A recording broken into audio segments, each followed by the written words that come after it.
خوش آمدید ناظرین. اب سے کچھ دیر پہلے وزیر اعظم شہباز شریف نے COP27 کانفرنس سے خطاب کیا. یہ ایک عالمی کانفرنس ہے، مصر کے شہر شرم الشیخ میں اس وقت جاری ہے، اور اس کا مقصد ہے پوری دنیا میں جو موسمیاتی تبدیلی سے تباہیاں آ رہی ہیں ان سے کس طریقے سے ان پر قابو پایا جائے، ان پر کنٹرول کیا جائے. اور پاکستان کی ایک بڑی کلاسک ایگزامپل ہے حال ہی میں جو ہمارے ملک میں سیلاب آئے، اور اس کی بڑی وجہ یہ کہ عالمی سطح پہ موسمیاتی تبدیلیاں اور ان کا شکار جو ساؤتھ میں یعنی کہ پاکستان جس جغرافیہ میں واقع ہے ادھر رہنے والے ممالک ہیں، ادھر بسنے والے جو لوگ ہیں وہ سب سے زیادہ اس کا شکار ہو رہے ہیں. اور اس کی بڑی وجہ یہی ہے کہ جو بڑے پیمانے پہ ترقی یافتہ ممالک نے اپنی ترقی کی ہے، اور جس طرح میسو انڈسٹریلائزیشن ہوئی ہے اور وہاں سے جس مقدار میں گرین ہاؤس گیسز کا اخراج ہوا ہے اس کا شکار پاکستان جیسے ممالک ہوئے ہیں. آج وزیر اعظم نے اسی بات پر زور دیا کہ بہت عرصے سے بات چیت تو اس مسئلے پر ہو رہی ہے لیکن کوئی بھی ٹھوس اور پائیدار حل ابھی تک نہیں نکالا. $30 ارب پاکستان نے تخمینہ لگایا ہے جو سیلاب سے آنے والے نقصانات پاکستان کو اس وقت درپیش ہیں. اور اس کے ساتھ ساتھ وزیر اعظم نے ایک بہت اہم بات کی. انہوں نے کہا کہ پاکستان میں جس انداز سے یہ ساری چیزیں آئی ہیں اور جس طرح جو ساؤتھ میں رہنے والے لوگ ہیں یا جو ممالک ہیں وہ خالی وہی اس کا شکار نہیں ہوں گے، اس کا شکار پوری دنیا ہوگی. وہ امیر ممالک بھی ہوں گے جن کی وجہ سے یہ پرابلمز آئی. ہم نے دیکھا کہ اس سال گرمیوں میں ریکارڈ گرمی پڑی یورپین ممالک میں، خاص طور پہ انگلینڈ میں، جہاں پر درجہ حرارت اس حد تک چلا گیا کہ جس کی تاریخ میں کوئی مثال نہیں ملتی.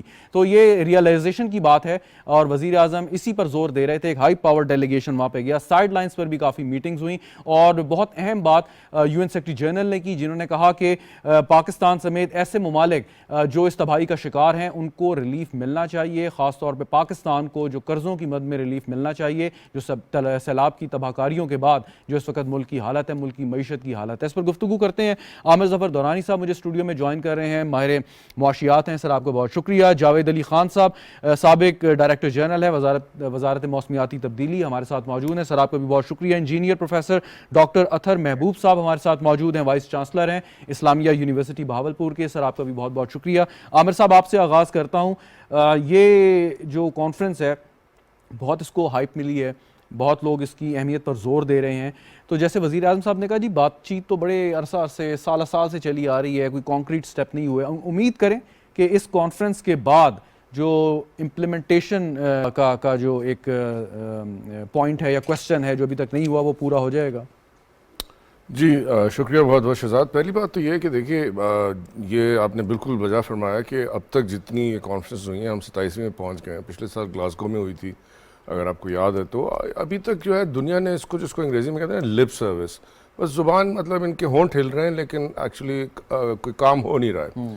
اچھا یہ جو ہونٹ ہلنے اور کام نہ ہونے کی وجہ یہ ہے کہ پہلی بات تو یہ سوچنا ہے کہ اس کی وجہ سے نقصان کس کا ہو رہا ہے. سب سے بڑا نقصان تو ہمارے جیسے ممالک کا ہو رہا ہے جو کہ ہم افیکٹیز میں آتی ہیں. یعنی کہ اگر آپ پوری دنیا کو دیکھیں تو تقریباً جو ممالک ہیں اس میں ہم 7ویں 8ویں نمبر پہ آتے ہیں جو کہ امپیکٹڈ ہیں. یعنی کہ ہماری ایکچوئل پولوشن گلوبلی بالکل نیگلیجبل، یعنی کہ بالکل ذرے برابر بھی نہیں ہے.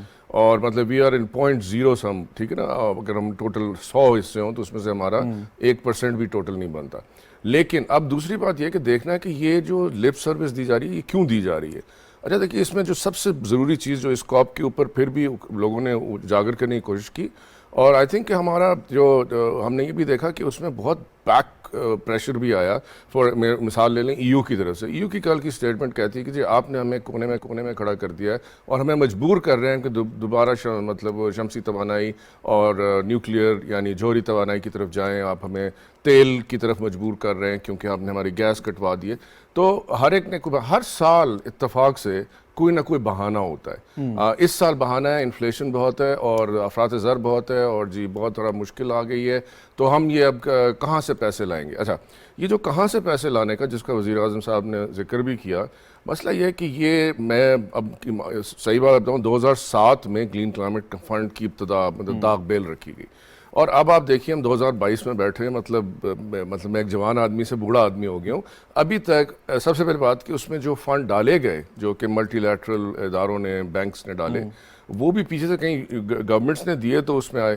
سب سے پہلی بات ہے کہ اس کو ڈسپرسمنٹ کا میکینزم ہی اتنا کہتے ہیں قدیم ہے کہ اس کو ریچ کرنا اور اس کے ساتھ جو اس کے گولز رکھے گئے کہ یہ ہم کن کو دیں گے, کس لیے دیں گے, وہ اتنے مشکل رکھ دیے گئے ہیں کہ وہ جسے کہتے ہیں نا کھیلنے والی باتیں ہوتی ہیں. ٹھیک ہے, تو آئی تھنک یہ جو چیزیں ہیں یہ ہمیں بہت زیادہ متاثر کر رہی ہیں. تو ایسے فنڈ کا کیا فائدہ کہ جب آپ اس کو یوٹیلائز ہی نہ کر سکیں؟ نہیں, تو یہی تو وجہ ہے کہ ہمارے سے ممالک ہیں وہ جا کے وہاں کہتے ہیں کہ جی اب آپ ہائی ٹائم, کہ وقت آ گیا ہے کہ اب آپ جو ہے نا اس کے اندر تبدیلی لائیں اور ہمیں کچھ پیسے دیں.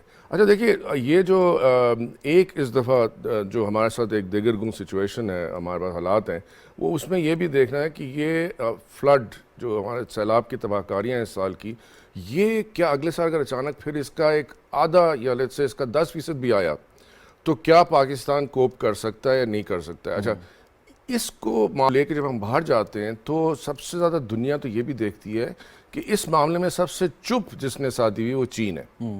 ٹھیک ہے, اور چین اگر آپ نقشہ دیکھیں تو پر کیپٹا یعنی فی کس کے حساب سے دنیا کے ہر ملک سے زیادہ گندگی پھیلا رہا ہے.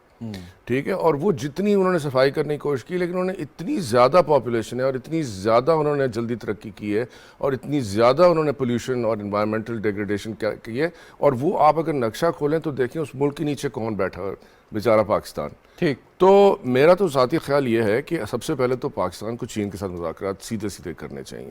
ٹھیک ہے, اگر حکومت نہیں بھی مانتی دنیا کے ممالک, کیونکہ دیکھا جائے لیکن اس میں ایک پوائنٹ ہے میرا, سوری آپ کی بات کاٹ رہا ہوں, کہ جو انڈسٹریلائزیشن ہوئی گزشتہ صدی میں اور اس صدی میں, اس میں چین کا ٹھیک ہے ایک رول ہے, لیکن اس سے پہلے جو تباہی مچا دی ہے آپ نے, چین تو اب آپ چلیں چند دہائیوں پہلے پچھلے 30 سال سے وہ اس گیم میں آ گیا, اس ریس میں آ گیا, لیکن اس سے پہلے جو یورپین ممالک کرتے رہے. بہت مزے کا سوال پوچھا, میں اس کو جلدی سے جواب دے دیتا ہوں. دیکھیے, پہلے جو انڈسٹریلائزیشن ہوئی نا وہ لوکلائزڈ سورس ایمیٹرز تھے. اس وقت تک گاڑی نہیں کوئی چلاتا تھا, یعنی گاڑی عام ہونی شروع ہوئی ہے 1930 کے بعد. تو جو انڈسٹریلائزیشن ہے, لڈائٹ ریولوشن ہے, وہ تو 1800 کچھ میں آ گیا کہ جب اسٹیم انجن آیا, اس کے بعد آپ کی صنعت آئی, اسٹیم نے پاور دی, اس کے اوپر آپ نے چلانا شروع کیا. تو وہ جو انڈسٹریلائزیشن ہوئی اور وہ جو گروتھ ہوئی, وہ یہ نہیں ہم کہہ سکتے کلین تھی, صاف تھی, شفاف تھی, لیکن وہ اس قدر پولیوٹنگ نہیں تھی. اور دوسری بات یہ کہ جو چین نے 10-20 سال میں گروتھ کی ہے, وہ گروتھ ان میچڈ ہے, اور وہ اس زمانے میں کی ہے کہ جب ہر چیز موٹرائزڈ ہو چکی ہوئی ہے. بالکل ٹھیک. جاوید علی خان صاحب, ابھی عامر دورانی صاحب نے ایک نقطہ اٹھایا ہے کہ اگر خدا نہ خواستہ جو سیلاب ہم اس سال دیکھ چکے ہیں اس کا 10% بھی آیا تو کیا ہم اس کو کاپ کر سکتے ہیں یا نہیں کر سکتے. ایک بہت بڑا اہم سوال ہے. آپ کا تجربہ کیا کہتا ہے کہ مطلب اتنی جلدی ہم کر پائیں گے, اور کیا ہمارے پاس آپشن صرف یہ ہے جیسے آج وزیر اعظم صاحب نے بھی کہا کہ واحد ازالہ دنیا کی طرف سے اور ان ممالک کی طرف سے امداد ہے ہم جیسے ممالک کے لیے اس موسمیاتی تبدیلی کی تباہیوں کا؟ بالکل آپ نے صحیح فرمایا شہزاد صاحب, لیکن بات یہ ہے کہ جو وزیر اعظم صاحب نے کہا ہے وہی اصل نقطہ ہے. مطلب کہ ولنریبلٹی تو ہماری اسٹیبلشڈ ہے کیونکہ ہم بہت ٹاپ 10 کنٹریز کے اندر, ولنریبل کنٹریز کے اندر آتے ہیں, اور یہ اسٹیبلشڈ فیکٹ ہے. دوسری بات یہ ہے کہ ریسورسز اگر نہ مہیا ہوں اور اس لیول پر نہ جس سے کہ ہم کوئی ایفیکٹو میجر لے سکیں, تو چاہے وہ اگلے سال ہو یا 5 سال بعد ہو یا 10 سال بعد ہو, بات یہ ہوتی ہے جیسے عام لفظوں میں کہتے ہیں جتنی چادر ہوگی اتنی ہی آپ پاؤں پھیلا سکتے. جی, تو آپ اڈیپٹیشن کے جو میجرز ہیں یا اتنا جو سیریس امپیکٹ ہے اس کے لیے پھر اتنا ہی کمپریہنسو ریسپانس میجر ہونا ضروری ہے, اور وہ بغیر پیسوں کے تو ہوگا نہیں.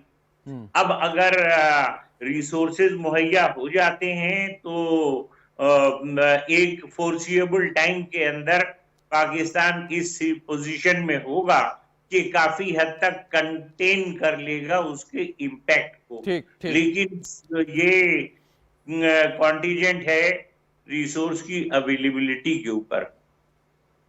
لیکن اس میں وزیر اعظم صاحب نے مایوسی کا اظہار کیا. انہوں نے کہا کئی برسوں سے, اور ابھی عامر دورانی صاحب بھی بات کر رہے تھے کہ فنڈ 2007 میں کریٹ کر دیا آپ نے, اور 2022 تک آپ اس کے میکنزم کو اتنا آسان نہیں کر پائے کہ پاکستان جیسے ممالک کی ایکسیس ہو سکے اس فنڈ تک. تو وزیر اعظم صاحب بھی یہی بات کر رہے تھے کہ ہم باتیں کرتے ہیں, لپ سروس کرتے ہیں, لیکن عمل نہیں کرتے. تو آپ سمجھتے ہیں کہ اب جو سو کالڈ گلوبل نارتھ ہے اس میں یہ ریئلائزیشن ہے کہ اب اٹس ہائی ٹائم کہ ہم اپنے ریسورسز شیئر کریں اور خود بھی اس تباہیوں سے بچیں؟ میں جو ہے اس بات سے، کیونکہ دیکھیں میں اس پروسیس کا حصہ رہا ہوں as D G ministry of climate change. COP9 سے جو ہے نا میں اس کو فالو کر رہا ہوں اور انٹرنیشنل یا گلوبل نیگوسیشن کا حصہ رہا ہوں. تو یہ بات میرے خیال میں اتنی درست نہیں ہے کہ پاکستان بینیفیٹڈ نہیں ہوا ہے. پاکستان گرین کلائمیٹ فنڈ سے بھی بینیفٹ ہوا، پاکستان ایڈیپٹیشن فنڈ سے بھی بینیفٹ ہوا. یہ دونوں گلوبل ونڈو ہے. ایک ابھی میرے اپنے ادارے میں یو این ہیبیٹاٹ میں، لیکن سر اس میں ایک کوشچن یہ ارائز ہوتا ہے کہ اگر پاکستان نے اس سے فائدہ اٹھایا ہے، سو اگر آپ اس کو کمپیئر کریں کہ پاکستان کو نقصان کتنا ہوا ہے اس موسمیاتی تبدیلی سے؟ جی وہ دونوں بالکل علیحدہ علیحدہ باتیں ہیں. علیحدہ باتیں یہ ہیں کہ ہم جو ہے نا کلائمیٹ چینج کے مختلف پہلو ہیں. مثلا ڈراؤٹ بھی ہو سکتا ہے سخت قسم کا جس کا کہ امپیکٹ پڑے گا، فلڈ بھی ہو سکتا ہے، اربن ہیٹ آئیلینڈ فینومینا یعنی یہ جو گرمی کی شدت ہے اس کا بھی. تو ہر چیزوں کا اپنا علیحدہ امپیکٹ ہے اور اس کے اپنے اپنے رسپانس کی میکینزم ہوگی.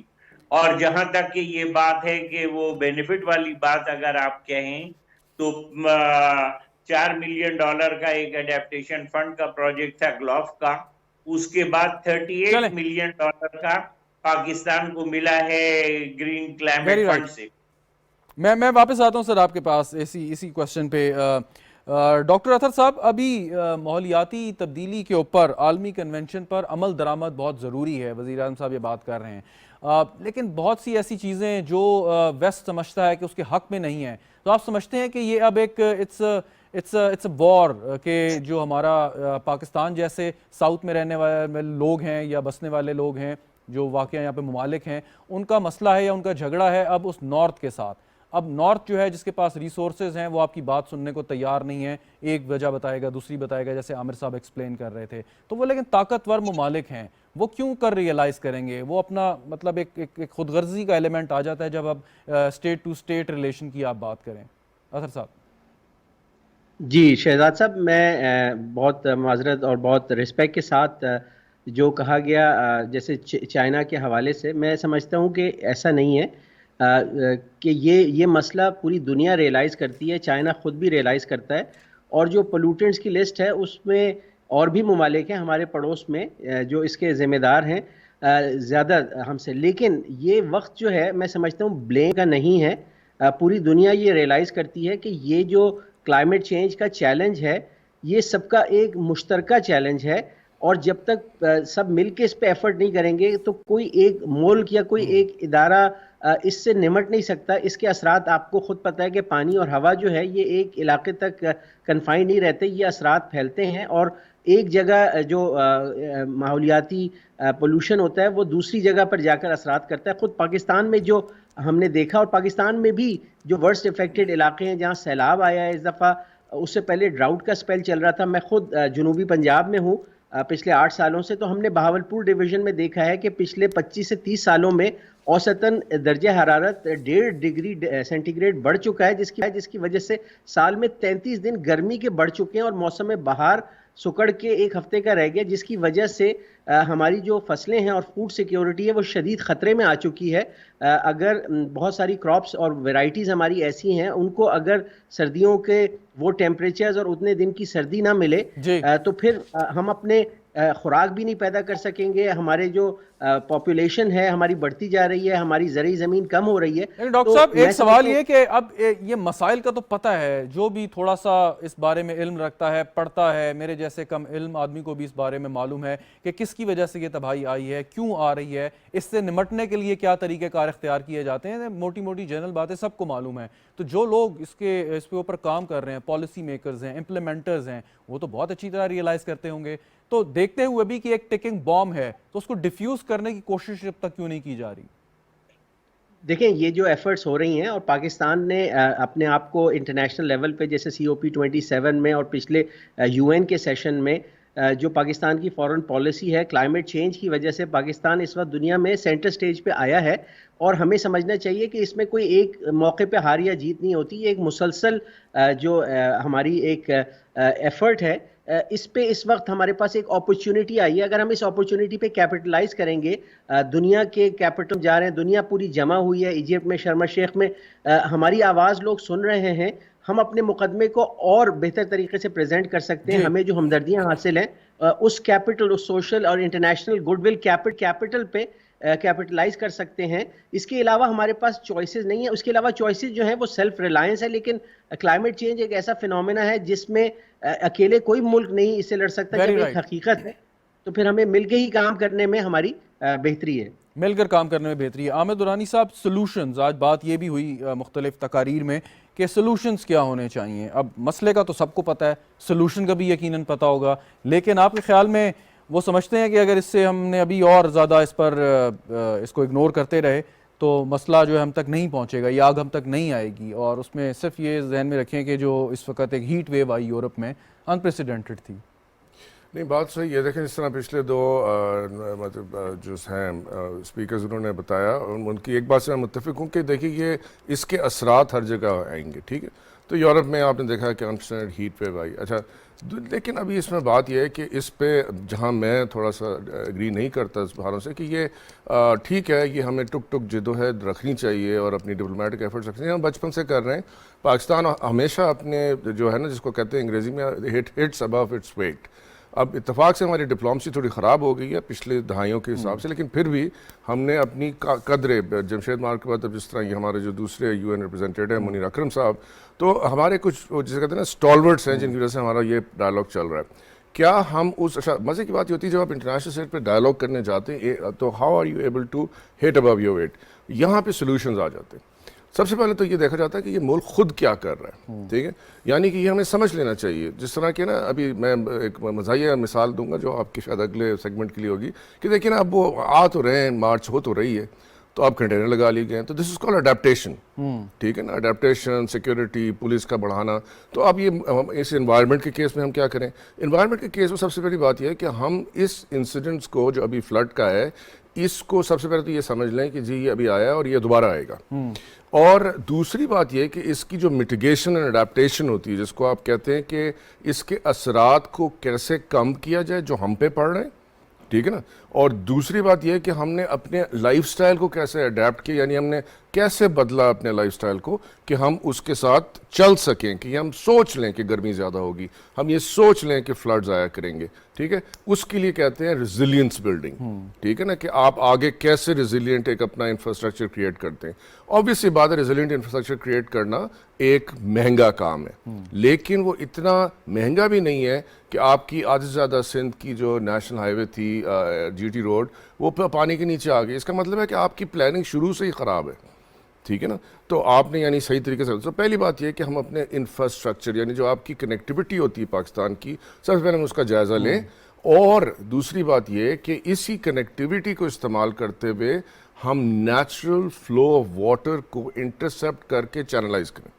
دوسری بات، ہمیں پوروسٹی بڑھانی پڑے گی فلڈز کے. میں ٹپکل سے بات کر رہا ہوں کیونکہ سندھ میں نہ صرف لیول کم ہے بلکہ سندھ کے اندر پورس سوائلز نہیں اور نیچے سیلائن واٹر ہے. اچھا، اس کے ساتھ ساتھ ہم نے یہ دنیا کو دکھانا ہے کہ ہاں جی ہم پیسے آپ سے اہم ہی نہیں مانگ رہے ہیں، کیونکہ ہم، اور یہاں پہ ایک بہت سے لوگوں میں اختلاف پایا جاتا ہے، اختلاف رائے پایا جاتا ہے کہ دیکھیے جی آپ نے آگے جانا ہے تو سب سے پہلے اپنی چیز درست کریں. ہم یہ نہیں کہہ سکتے کہ جی ہم تو گندگی پھیلاتی نہیں ہیں، ہم تو ماحول کو پولیوٹ کرتے ہی نہیں ہیں. اب آپ جا کے دیکھیے کہ ہم جو چھوٹے چھوٹے لیول پہ گلگت بلتستان میں، چترال میں، سوات کے دریاؤں میں، آپ اسلام آباد کی اسٹریمز میں یہ جو ہم کر رہے ہیں، تو ہم وہ کہیں گے کہ اچھا یار ان کو پیسے کیوں دیے جائیں؟ یہ تو جو جتنے کم پولیوٹ کرتے ہوئے بھی ان کو اپنے ماحول کا خیال نہیں. یہ بات تو ٹھیک ہے کہ ہمیں اپنے آپ کو بھی درست کرنے کی بہت ضرورت ہے، لیکن ایک چیز کہ باقی جو گلوبل فنڈ ہیں کلائمیٹ ڈیزاسٹرز پہ، وہ آپ کہہ رہے ہیں مشکل ہے، ایکسیس مشکل ہے، بڑا پیچیدہ عمل بنا دیا، فائن. لیکن ابھی جب سیلاب آیا اور یو این نے بھی فلیش اپیل کی، 2 دفعہ کی، پاکستان نے بھی بہت اپیل کی، اس پہ پلیجز ہوئے، لیکن شاید پلیجز جو ہوئے اس کا 10% بھی آپ تک ابھی تک جو ہے وہ آپ تک نہیں پہنچا. تو یہ بھی ایک سوال ہے کہ آپ دیکھیے، بات کر لیتے ہیں, آپ پلیج کر دیتے ہیں مدد کے لیے, لیکن اس کے بعد آپ بھول جاتے ہیں. ہم ایک واحد ملک ہیں جو کہ دنیا کو کہتے ہیں کہ ہم جو ہیں ہم بہت زیادہ یہاں کرپشن ہے, ہمارا یہاں پہ ڈسبرسمنٹ سسٹم خراب ہے. اب آپ خود سوچیے, ایک منہ سے ہم پیسے مانگیں, دوسرے منہ سے کہہ رہے ہیں کہ اس تھالی میں چھید ہے. تو یہ تو کوئی اچھا طریقہ نہیں ہے نا. مطلب آپ نے ایک نیریٹو دیں دنیا کو جس میں کہا ہے کہ ہاں جی یہ پیسے دیں. اور دوسری بات یہ ہے کہ میں بہت اس پہ مجھے شوق تھا کہ جی 1000 لوگ ایفرٹ کریں, ٹھیک ہے نا, ہر کوئی اٹھا ہے, اس نے اپنی ایک تنظیم بنا لی ہے, اس تنظیم کے تحت وہ جا کے فلڈ میں ہیلپ کر رہے ہیں. آپ کو یاد ہے کہ جب ارتھ کوئک میں 2005 جو پاکستان نے صحیح پہلا سبق سیکھا, یعنی ہماری مطلب بچپنے میں جوانی میں بھی بڑے بڑے فلڈز آئے ہوئے ہیں, 70s میں بھی 80s میں بھی, اور وہاں پہ مطلب سندھ میں گڈو میں ہم نے اس سے سکھرگرام نے بہت زیادہ لیول, اس تو لیول ہی نہیں چڑھا ہے. اصل جو فلڈنگ ہوئی ہے وہ تو صرف کیچمنٹ ایریا سے آئی ہے سندھ میں. اچھا, اس کے لیے جو ہم نے جو چیز ہمیں آگے لے کے جانی چاہیے وہ یہ ہے کہ بھائی آپ لوگ خود جو یہ آپ نے ایکسس لینا ہے ان چیزوں کا, تو ان بہت ساری بکھری تنظیموں, ہر تنظیم اس وقت ڈونر کے پاس جا رہی ہے, ٹھیک ہے نا. آپ چاہے اس کو سیو دا چلڈرن کا وہ لانے کے پاس, بھائی حکومت کو ایک جگہ ایک یونیفائڈ فنڈ, کوئی آپ نے اس میں پیسے ڈالنے, وہ بے شک حکومت نہ بنائے. اور یہ ہم نے آپ فلڈس کے شروع میں آپ کے پروگرام میں بولا تھا کہ بھائی اب ٹائم آ گیا ہے کہ ایک پرائیویٹ فنڈ بنائیں فلڈس کے لیے. بالکل ٹھیک, بالکل جس کی گورننس صحیح رکھیں, اس سے پیسے نکالیں, پھر پیسے آئیں. Very right. Javed Ali Khan Sahab, solutions کی بات ہو رہی ہے, آپ کے ذہن میں کیا سولوشنز ہیں؟ جو وزیر اعظم صاحب نے بات کی اور انہوں نے جو اس کے حل پیش کیے ہیں, اس میں آپ کچھ ایڈ کرنا چاہیں گے کہ پاکستان مزید اپنے اینڈ پہ اور کیا کر سکتا ہے؟ پاکستان اپنے اینڈ پہ جس طرح دورانی صاحب نے کہا کہ نیشنل لیول پہ جو ایکشنز ہم لوگوں نے لینے چاہیے, اس کو ڈیفینیٹلی نظر بھی آنا چاہیے کہ ہم لے رہے. مثلاً میں یہ بتاؤں کہ جو آبادیاں زیادہ تر 2010 سے ابھی تک متاثر ہوئی ہیں وہ بہت ولنریبل لوکیشنز پہ ہیں, یعنی کہ ریور بینکس کے اوپر ہیں, سٹریم کے کنارے ہیں, اور اسٹیپ سلوپ کے ساتھ ہیں, یا اس طرح کی جو ڈینجرس لوکیشنز ہیں. تو اگر اب آپ تو سائنس تو بہت ترقی کر گئی ہے, سیٹلائٹ امیجز سے آپ کو پتہ لگ سکتا ہے کہ آپ کے 2010 سے یا جتنی دفعہ 2022 تک سیلاب آئے ہیں وہ کون کون سے علاقے متاثر ہوئے.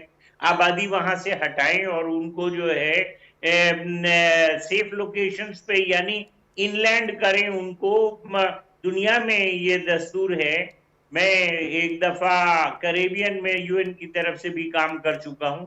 300 meters from high water mark coastal areas میں جو ہے اس کو کوئنز چین کہتے ہیں. That strip of land belongs to the queen. مطلب یہ ہے کہ نیچرل ہیبیٹاٹ کو پریزرو کرنے اس کو پیچھے رکھا جاتا ہے. تو ہمارے یہاں اندر گھس جاتے ہیں, بالکل موقع لگے تو پانی کے اندر بنا لیں. تو یہ چیزیں وہ ایکشنز ہیں جس سے کہ اب آپ نے اپنے آپ کو پریونٹ کر سکتے ہیں, پاپولیشن کو سیو کر سکتے ہیں. Very right, very right. Doctor صاحب, آپ کے ذہن میں کیا سلوشن ہے کہ ایک تو ہم نے اپنے اینڈ پہ کیا کام کرنا ہے, جیسے عامر صاحب اور جاوید علی صاحب بات کر رہے تھے, اور ہم نے اپنی جو یہ کلائمیٹ ڈپلومسی ہے اس کو اور کیسے افیکٹو بنانا ہے کہ کانفرنس میں تو گئے ہیں لیکن یہ بہت سارے ایشوز ہیں جو بائی لیٹرلی بھی ہم جو ہے ڈسکس کر سکتے ہیں اپنے دوست ممالک سے یا دیگر ممالک سے. جی ڈیفینیٹلی اس ایریا میں کام ہو سکتا ہے, اور چونکہ میں یونیورسٹی لیڈ کرتا ہوں اور ایک بڑی یونیورسٹی کو لیڈ کرتا ہوں اور اس سیکٹر میں انوالوڈ ہوں, ایجوکیشن سیکٹر میں, اس کا ایک بہت امپورٹنٹ رول ہے. اور کچھ چیزیں جو ہم نے کی ہیں لیکن میں ان کو اسی طرح پریزنٹ کروں گا کہ وہ ساری یونیورسٹیز کر سکتی ہیں تاکہ جو ہماری اپ کمنگ یوتھ ہے اس کو کلائمیٹ چینج ایکشن کے ایکٹرز میں کنورٹ کیا جا سکے. مثال کے طور پہ ہم نے ایکو فرینڈلینس کو ایک کور ویلیو کے طور پہ اڈاپٹ کیا ہے. اس کے علاوہ اپنی یونیورسٹی میں پچھلے 3 سال سے ہم گرین کیمپس پروجیکٹ چلا رہے ہیں کہ ہم اوور آل اپنا جو انوائرمنٹل امپیکٹ ہے اس کو منیمائز کریں, کنزیومیبلز کا یوز جیسے پیپر ہے, فیول ہے اور دیگر اور ہیں, اور پولوشن کو کنٹرول کریں, ویسٹیج آف فوڈ کو کنٹرول کریں. ہماری یونیورسٹی نے ایک inter university consortium on climate change and sustainable development بنا کے پورے پاکستان سے تقریباً لیکن ایک بات ہوتا ہے کہ ہم اپنے اینڈ پہ پولوشن کو کنٹرول کرنے میں اس طریقے سے کامیاب نہیں ہو پائے. آپ اب بھاولپور میں ہیں, آپ اپنے بھاولپور شہر سے موٹر وے سے ٹریول کرنا شروع کریں, آپ کو ایک کلین انوائرمنٹ نظر آئے گی, گرینری نظر آئے گی, پولوشن نہیں نظر آئے گی. آپ جیسی شہر میں داخل ہوں گے ایک الگ ہی اس کا سما ہوگا.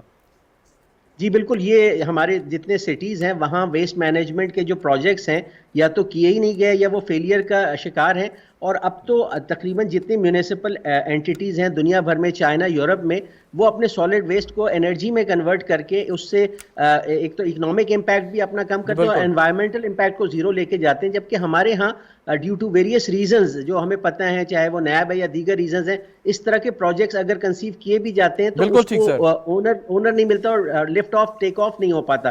تو ہمیں ان سب چیزوں کو کرنے کی ضرورت ہے، سولر کو میسیولی ڈپلوائے کرنے کی ضرورت ہے، اور اس کے علاوہ ہم نے اپنی یونیورسٹی کے کریکولم میں انوائرمنٹ اینڈ ایگریکلچر کا مینڈیٹری کورس تمام اسٹوڈنٹس کے لیے ڈالا اکراس آل ڈسپلنس، تاکہ جو ایڈوکیسی ہے کلائمیٹ چینج ایکشن کی وہ کی جا سکے، کیونکہ اس میں think globally and act locally والے ماڈل پہ چل رہا ہے. Very right sir, very right. Thank you so much Aamir Durrani Sahab, thank you so مچ، آپ نے ہمیں جوائن کیا. جاوید علی خان صاحب آپ کا بھی، ڈاکٹر اطہر محبوب صاحب تھینک یو ویری مچ. ناظرین گفتگو آپ نے سنی، ایک وقفہ لیں گے، وقفے کے بعد جب واپس آئیں گے تو کچھ بات کریں گے اس وقت ملکی سیاسی حالات کیا چل رہے ہیں، کیا آگے ہونے جا رہا ہے، اور اس وقت جو ملک میں ایک افراتفری اور انتشار کی فضا قائم کرنے کی کوشش کی جا رہی ہے. ہمارے ساتھ سینیٹر عرفان صدیقی صاحب موجود ہوں گے، پاکستان مسلم لیگ نواز کے سینئر رہنما. دیکھتے رہیے.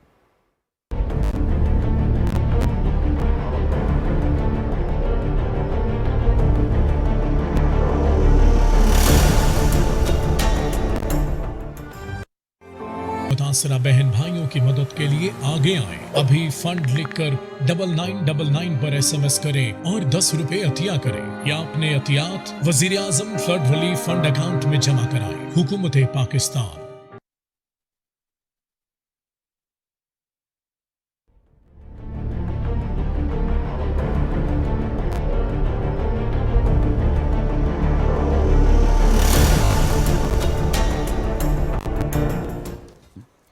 پروگرام میں ایک بار خوش آمدید ناظرین. اب بات کرتے ہیں کہ اس وقت پاکستان تحریک انصاف کیا چاہتی ہے، پاکستان تحریک انصاف کے سربراہ کیا چاہتے ہیں، کیونکہ جس قسم کی کنفیوژن کا وہ خود شکار نظر آتے ہیں اور پوری قوم کو جو انہوں نے ایک مصیبت میں اس وقت ڈالا ہوا ہے، کیا ذمہ داری بنتی ہے صوبائی حکومتوں کی. اس حوالے سے ہمارے ساتھ عرفان صدیقی صاحب موجود ہیں. بہت شکریہ سر ہمیں جوائن کرنے کا.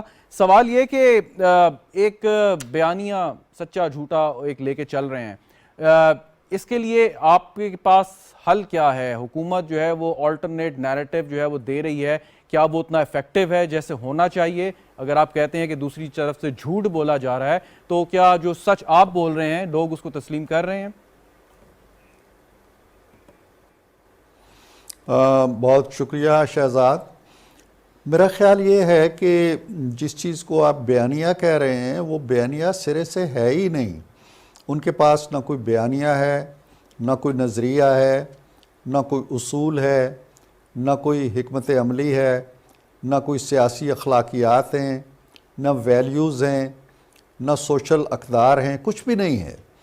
وہ اقتدار سے محروم ہونے کے بعد ایک ایسی شخصیت بن گئے ہیں جس کے اندر ایک طفلانہ ضد ہے، ہٹ درمی ہے، اور معاملات کو ایسی راہوں پہ لے جانے کی کوشش ہے تاکہ ملک کے اندر فساد پھیلے، فتنہ پھیلے، افراتفری پھیلے، عدم استحکام پھیلے. اب مجھے نہیں معلوم کہ کون سے فلسفے کے تحت اور کون سے بیانیے کے تحت اور کون سی حکمت عملی کے تحت آپ جب ایک حادثہ ہوتا ہے یا ایک واقعہ ہوتا ہے جس پہ ہم سب کو افسوس ہے، کسی کو دنیا سے رخصت کرنے کی اور قتل کرنے کی کوشش جو ہے وہ کسی دور بھی میرا خیال ہے کہ ہر اعتبار سے قابل مذمت ہے، اور ہم سب نے کی ہے، وزیر اعظم سے لے کے حکومت کے ہر اہلکار سے لے کے مسلح افواج سے لے کے سب نے کی ہے. لیکن کیا اس کا مطلب یہ ہے کہ آپ ان لوگوں پہ الزام دھر لیں اور ان لوگوں کو مورد الزام ٹھہرائیں جن کے ساتھ آپ کوئی کسی قسم کی سیاسی پرخاش رکھتے ہیں یا جو آپ کو اچھے نہیں لگتے، جو آپ کو پسند نہیں ہیں، اور یوں آپ اس سارے وقوعے کو اپنے سیاسی رنگ کے لیے، اپنی سیاسی زیبائش کے لیے، اپنے سیاسی مقاصد اور اہداف کے لیے استعمال کرنا شروع کر دیں. یہ کون سی اخلاقیات ہے؟ مجھے نہیں سمجھ آئی. یا تو ایک واقعہ کوئی چوری چھپے ہوا ہوتا، اندھیرے میں ہوا ہوتا. یہ کھلے آنکھوں سے ساری دنیا نے دیکھا، سارے پاکستان نے دیکھا. ایک شخص ہے، اس کے ہاتھ میں پسٹل ہے، وہ گولیاں چلا رہا ہے، وہ پکڑا جاتا ہے. اس کے بعد آپ کون سا بیانیہ تخلیق کرنا چاہتے ہیں جی کہ نہیں فلاں ہے تو فلاں ہے تو فلاں ہے. آپ یہ کہیں جی کہ میں ہر حال میں ان کے گرد شکنجہ, جس وقت اگر ان کے نام پہ جو وہ کہہ رہے ہیں ایف آئی آر اگر درج ہو جاتی تو اس ایف آئی آر نے 2 دنوں میں نہیں تو 10 دنوں میں ختم ہو جانا تھا. اس لیے کہ آج بھی آپ نے دیکھا کہ ایک بیرونی ذرائع بلاغیات کی ایک خاتون اس سے پوچھتی رہی, قرید کر کر کے پوچھتی رہی کہ جناب کوئی ایویڈنس دے دو, کوئی دلیل دے دو, کوئی شہادت دے دو, شواہد دے دو کہ جن لوگوں پہ تم الزام رکھ رہے ہو کوئی ثبوت ہے تمہارے پاس. کوئی نہیں, آئیں بائیں شائیں کر رہے ہیں. اور یہ بھی کہتے ہیں کہ جی جس دن یہ حادثہ ہوا اس دن کہتے ہیں مجھے تو کل بھی پتا تھا, 1 دن پہلے پتہ چل گیا تھا کہ یہ حادثہ ہونے والا ہے. تو اس وقت آپ کہہ دیتے کہ جی یہ 3 افراد ہیں جنہوں نے ایک سازش کی ہے, یہ کل مجھ پہ حملہ کرنے والے ہیں, تاکہ اس کو روکا جا سکتا. اچھا سر ایک سوال ایک پوچھتے ہیں. اب ہمیں ایک سوال ہے سر, سوال یہ کہ اب لوگوں نے بڑا برملا اوپنلی کہنا شروع کر دیا ہے کہ جی خان صاحب جو ہیں وہ صرف اور صرف ایک جو اہم تعیناتی ہے اس کی وجہ سے یہ سارا ہنگامہ کرنے کی کوشش کر رہے ہیں, اگر وہ ہو گئی تو خان صاحب کا سارا یہ جو جذبہ ہے اور یہ احتجاج ہے سب ٹھنڈا پڑ جائے گا. آپ اس بات سے متفق ہیں؟ میں اس بات سے بالکل متفق نہیں ہوں. خان صاحب بے شک اس طرح کی حرکتیں کرتے رہیں یا جسے کہتے ہیں کہ انگاروں پہ لوٹتے رہیں, لیکن ادارے بڑے مضبوط ہوتے ہیں, ان کی تاریخ ہوتی ہے, روایات بڑی مضبوط ہوتی ہیں. 75 سال میں ہمارے ہاں کئی آرمی چیفز آئے ہیں, کئی کی تعیناتی ہوئی ہے, کئی کو توسیع ملی ہے, کئی دوران ملازمت رخصت ہو گئے ہیں, ہر طرح کی مثالیں موجود ہیں. لیکن جو خان صاحب تماشا بنانا چاہتے ہیں, اس کو ایک گلی کوچے میں اس کو ایک چوپال لگائے بیٹھے ہیں, ایسا نہیں ہونے والا. یہ ایک سموتھ طریقہ کار کے تحت ہو جائے گا. سمری آئے گی, وزیر اعظم کا اختیار ہے, آئین انہیں اختیار دیتا ہے, اور آج تک جب بھی یہ وزیر اعظم کے پاس اختیار رہا ہے اس نے ایکسرسائز کیا ہے. آپ کے اگر شہباز شریف صاحب ہیں وزیر اعظم, وہ ایکسرسائز کریں گے. ہاں خان صاحب یہ سمجھتے ہیں چونکہ ان کی پوری سیاست جو ہے وہ اسی طرح کے سہاروں کے گرد گھومتی رہی ہے, انہیں کوئی نہ کوئی ایک ایسا شخص چاہیے, ایک ایسا ہاتھ چاہیے جو انہیں اقتدار کے پنگوڑے میں بٹھائے اور اس پنگوڑے کو پھر حرکت دیتا رہے اور اس پنگوڑے کو دوسروں سے بچاتا رہے. اب پہلے انہوں نے مشرف صاحب کا ساتھ دیا, وہاں دال نہیں گلی, گلتے چلتے چلتے یہ آ گئے. اب 2018 تک ان کو بنا سنوار کے دلہن بنا کے اقتدار کی اس بارگاہ میں بٹھا دیا گیا. ان کی بلائیں لی گئیں, ان کے جو مخالفین تھے وہ جیلوں میں گئے, زیادتیاں ہوئیں, سارے ادارے جو ہیں ان کو مسخ کر دیا, نیب کو مسخ کر دیا, ایف آئی اے کو استعمال کر لیا, اینٹی نارکاٹکس کو کر لیا, ضلعی ایڈمنسٹریشن کو کر لیا, کسی کو نہیں چھوڑا انہوں نے. اب یہ خان صاحب اپنا صدر مملکت کو 3 صفحوں کے خط لکھتے ہیں کہ یہ ہو رہا ہے. بھئی آپ نے کوئی خط لکھا تھا اس وقت جب آپ نے رانا ثناء اللہ پہ اس طرح کا کیس ڈالا تھا, جب آپ نے دوسروں کو جیلوں میں پکڑا جن کا کوئی قصور ہی نہیں تھا؟ اچھا سر شعبہ آپ جو ہے وہ لیکچرز بھی دیتے رہے ہیں, پڑھاتے بھی رہے ہیں, اور ایک کالم نگاری میں ایک آپ کا بڑا نام ہے. آپ کیا سمجھتے ہیں کہ اگر خان صاحب نے نوجوانوں کے ایک بڑی تعداد کو اپنے سو کالڈ بیانیے کی وجہ سے گمراہ کر دیا ہے, تو آبویسلی یہ ذمہ داری ریاست کی ہے کہ اگر اس کے افراد جو ہیں گمراہ ہو رہے ہیں تو ان کو بچایا جائے, ان کو کوئی آلٹرنیٹ پیش کیا جائے یا صحیح تصویر دکھائی جائے. اس سلسلے میں آپ سمجھتے ہیں کہ جو کام کیا جا رہا ہے وہ مناسب ہے, کافی ہے, یا اور کچھ کرنے کی ضرورت ہے؟ نہیں, یقیناً ایک متبادل بیانیہ بڑی مضبوطی کے ساتھ دینے کی ضرورت ہے. اس میں مجھے یہ تسلیم کرنے میں کوئی باک نہیں ہے کہ وہ بیانیہ پوری قوت کے ساتھ ہم نہ صرف دے نہیں سکے بلکہ ذہنوں میں راسخ نہیں کر سکے. لیکن شہزاد, میں جو آپ نے میرے تعلیم کے تجربات کی, تدریس کے تجربے کی بات کی, میں اس تجربے کی بنیاد پہ آپ کو کہہ رہا ہوں کہ یہ کام جو ہمیں کرنا چاہیے تھا وہ خان صاحب خود کر رہے ہیں. اب 3 دن سے آپ دیکھ رہے ہیں کہ 10-10, 12-12, 15-15 لڑکے یا افراد کسی ایک جگہ جمع ہو جاتے ہیں, آگ کا الاؤ روشن کرتے ہیں, 2 ٹائر جلاتے ہیں, آگ تاپتے ہیں, سردی سے بچنے کے لیے ٹریفک بند کر دیتے ہیں, کہیں خیمے لگا کے انہوں نے یہ حرکتیں شروع کر دی ہیں. تو کیا ہمارے نوجوان ہوں, ہماری خواتین ہوں, ہمارے بڑے بوڑھے ہوں, ان کی آنکھوں پہ ایسے ہی پردے پڑ گئے کہ وہ کہیں جی ہاں ٹھیک ہے, ہمارے بچے اگر اسکولوں کو نہیں جا پا رہے تو ٹھیک ہے, اگر ایمبولینسز رک رہی ہیں اور مریض ہاسپٹل میں نہیں جا رہے تو ٹھیک ہے، اگر لوگ مر رہے ہیں رستے میں تو ٹھیک ہے، اگر دہاڑی دار جو ہے اسے روزی نہیں ملتی تو بھی ٹھیک ہے۔ ایسے نہیں ہے، لوگوں کی آنکھیں ہیں، لوگوں کے کان ہیں، لوگوں کے ذہن ہیں۔ خان صاحب نے ایک بیانیہ دیا، اس بیانیے کی جو عملی پریکٹیکل تصویر اس وقت وہ دے رہے ہیں گلی کوچوں کے اندر، وہ کسی کو ایکسیپٹیبل نہیں ہے۔ وہ روز کہتے تھے بڑے ہم پرامن ہیں، ہم تو یہ نہیں کریں گے وہ نہیں کریں گے، جب آپ کو لانگ مارچ میں وہ کامیابی نہیں ملی اور ایک حادثہ آپ کی فیس سیونگ کا سبب بن گیا، اس کے بعد آپ نے کہا جی کہ نہیں لوگ تو نہیں آ رہے ہمارے اس مارچ میں، آپ گلی کوچوں میں 10-10 12-12 لوگ اکٹھے ہو، آگ جلاؤ، خیمے لگاؤ، وہاں کرسیاں لگا کے بیٹھ جاؤ، کرکٹ کو کھیلو، تاش کھیلو اور گھروں میں بند کر دو لوگوں جی بالکل۔ اگر یہ آپ کی سیاست ہے تو کیا یہ سیاست کتنے دن چلے گی؟ بالکل سر، اب یہ بھی فرمائیے گا کہ صوبائی حکومتیں ہیں دو، پنجاب اور خیبر پختونخوا، جو مظاہرین کو فیسیلیٹیٹ کر رہی ہیں، اور ماضی میں بھی ہم نے دیکھا کہ کے پی حکومت نے کیسے پرتشدد مظاہروں کی سرپرستی کی۔ اب وفاقی حکومت کوئی سخت اقدام اٹھانا چاہیے، اٹھا سکتی ہے، یا ابھی آپ سمجھتے ہیں کہ ایک راؤنڈ اور باقی ہے سیاسی مصالحت کا یا گفت و شنید کا جس سے یہ مسئلہ حل ہو جائے؟ دیکھیے شہزاد، جہاں تک سیاسی مصالحت کا یا مفاہمت کا، افہام و تفہیم کا تعلق ہے، وہ چیپٹر خان صاحب نے بند کر دیا ہے مکمل، نہ صرف بند کر دیا ہے بلکہ اس پہ سیل لگا دیا ہے، تالا بھی لگا دیا ہے، مور لگا دیے۔ وہ کہتے ہیں جی یہ چور ہیں ہم ان سے بات نہیں کر سکتے، یہ ڈاکو ہیں ہم ان سے بات نہیں کر سکتے، یہ غدار ہیں ان سے بات نہیں کر سکتے، یہ امریکہ کے ایجنٹ ہیں میں ان سے بات نہیں کر سکتا۔ تو کس سے بات کریں آپ؟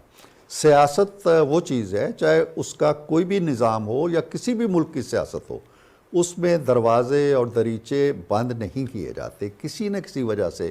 آپ لوگوں نے شاید وہ مخاصمت نہ دیکھی ہو، میں نے دیکھی ہے، جو پیپلز پارٹی اور پی ایم ایل این کے درمیان رہی ہے، انتہا درجے کی رہی ہے، اتنی ہی جتنی پی ٹی آئی کی اور پی ایم ایل این کی ہے۔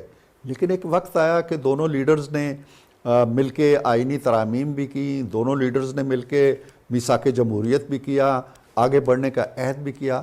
جب آپ دوسرے سے بات ہی نہیں کرنا چاہتے، آپ کہتے ہیں میں دہشت گردوں سے تو بات کر لوں گا، ان سے نہیں کروں گا، تو جب بات چیت کا دروازہ بند کر دیں گے تو بات آگے کیسے بڑھے گی؟ دوسرا سوال آپ کا یہ ہے اس میں کہ کیا وفاقی حکومت جو ہے وہ کرے گی؟ میرا خیال ہے وفاقی حکومت پہ پریشر بڑھ رہا ہے، لوگ دیکھ رہے ہیں وفاقی حکومت کی طرف، لوگ مظلومیت کا شکار ہے، لوگ تکالیف کا شکار ہیں، لوگ مصائب میں گر گئے ہیں پنجاب کے، اور پنجاب کے جو حکومت ہے وہ چونکہ پی ٹی آئی کی حکومت ہے، اس لیے لوگوں کی تکلیفیں اسے نظر نہیں آ رہی ہیں، وہ لوگوں کے مسائل نظر نہیں آ رہے ہیں، لوگوں کے گھروں میں بھوک نظر نہیں آ رہی ہے، لوگوں کے بچے جو سکولوں میں جاتے ہوئے رول رہے ہیں یا سکول بند کر دیے گئے ہیں یا ہاسپٹل میں نہیں جا رہے، وہ نظر نہیں آ رہے ہیں۔ تو سر وفاقی حکومت کو کیا چیز روک رہی ہے جب آپ کو خود اندازہ ہے کہ لوگ اتنی مصیبت کا شکار ہیں، اور آپ آئے دن ہم ویڈیوز بھی آج کل دیکھ رہے ہیں، تو پھر وفاقی حکومت کو کیا چیز روک رہی ہے کہ وہ جمہوری تقاضوں کے مطابق کوئی ایسا اقدام اٹھائے کہ لوگوں کی مصیبت کم ہو؟ وفاقی حکومت کا اپنا دائرہ کار ہے آئین کے اندر۔ وفاقی حکومت یہی دیکھ رہی ہے کہ امن و امان بنیادی طور پر صوبوں کا مسئلہ ہے، اس مسئلے کے اندر ہم دخل اندازی نہ کریں، لیکن وفاقی حکومت کی ایک ذمہ داری ہے، آئین کے اندر اس کے بہت سے ایسے عوامل موجود ہیں، ایسی شکیں موجود ہیں جو وفاقی حکومت کو با اختیار کرتی ہیں۔ مثال کے طور آپ دیکھیں کہ اگر آئین کے اندر یہ رکھا گیا ہے کہ جی گورنر راج لگ سکتا ہے، یعنی وفاقی حکومت کا دائرہ اختیار صوبوں تک جا سکتا ہے، اس کی کچھ وجوہات ہیں اور وہ وجوہات یہ لوگ تخلیق کر رہے ہیں۔ دوسرا یہ ہے جو اپیل ہمارے وزیر داخلہ نے بھی کی ہے، رانا ثناء اللہ صاحب نے، وزیر اعظم بھی کہہ رہے ہیں، میرا خیال یہ ہے کہ اب جو ہماری ہائی کورٹس ہیں، مثلا پشاور کی ہائی کورٹ ہے، ہمارے لاہور کی ہائی کورٹ ہے، انہیں بھی شاید متحرک ہونا پڑے، ان کے پاس بھی لوگ پہنچیں گے جی کہ ہم کہاں جائیں، ہمارے بچے سکولوں میں نہیں جا سکتے۔ ایک آرڈر اگر وہاں سے جاری ہو جائے کہ سڑکیں خالی کر دیں، اور کسی کو یہ اجازت نہیں ہے کہ وہ دوسروں کا راستہ بند کرے۔ آپ کا سر سیاسی تجربہ اور بصیرت کیا کہتی ہے کہ حالات جس نہج پہ پہنچ گئے ہیں، اب گورنر راج ہی صرف واحد حل رہ گیا ہے یا اور بھی آپ سمجھتے ہیں کوئی حل موجود ہے؟